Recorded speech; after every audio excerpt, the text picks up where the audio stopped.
सामाजिक सुरक्षा कोषको बारेमा त सबैलाई थाहा नै छ होला होइन। अब मैले चाहिँ यो एसएसएफ चाहिँ आफ्नो ग्लोबल आइएमई ब्याङ्कमा चाहिँ लिङ्क गराएर पेमेन्ट गराउने पहिलोचोटि ट्राई गर्दैछु होइन। मैले पहिला चाहिँ सेवाबाट पे गरेको थिएँ र पहिला चाहिँ विदेश आउनुभन्दा अगाडि मैले अब भनौँ न आफ्नो इन्सुरेन्स गर्ने टाइममा सबै कुराहरू एकै टाइम गर्नुपर्ने टाइममा चाहिँ गरेको थिएँ। त्यसपछि मैले चाहिँ यो फेरि कन्टिन्यू गर्ने भनेर गर्दै पनि छु होइन।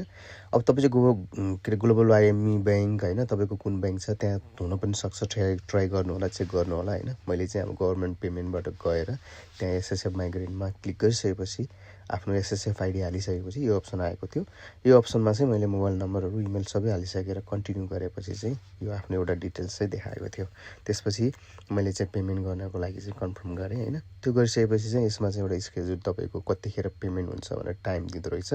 त्यो टाइममा चाहिँ यो अब पेमेन्ट हुन्छ अनि तपाईँले चाहिँ आफ्नो एसएसएफको होइन वेबसाइटमा गएर चाहिँ ड्यासबोर्ड ओपन गरेर चेक गर्न सक्नुहुन्छ पेमेन्ट भयो कि भएन है। यो चाहिँ मोबाइलसँग चाहिँ आफ्नो मोबाइल ब्याङ्किङसँग चाहिँ लिङ्क गरेको हो होइन। यो लिङ्क गरिसकेपछि चाहिँ मन्थली तपाईँलाई चाहिँ यो झन्झट चाहिँ हुँदैन। यी सेवा यो तपाईँको चाहिँ होइन अनेक कुराहरूबाट गरिराख्नुभन्दा डाइरेक्ट तपाईँको मोबाइल ब्याङ्किङबाट पनि गर्न सकिन्छ भन्ने तरिकाको चाहिँ एउटा यो भिडियो बनाएको छु। हस् त, धन्यवाद।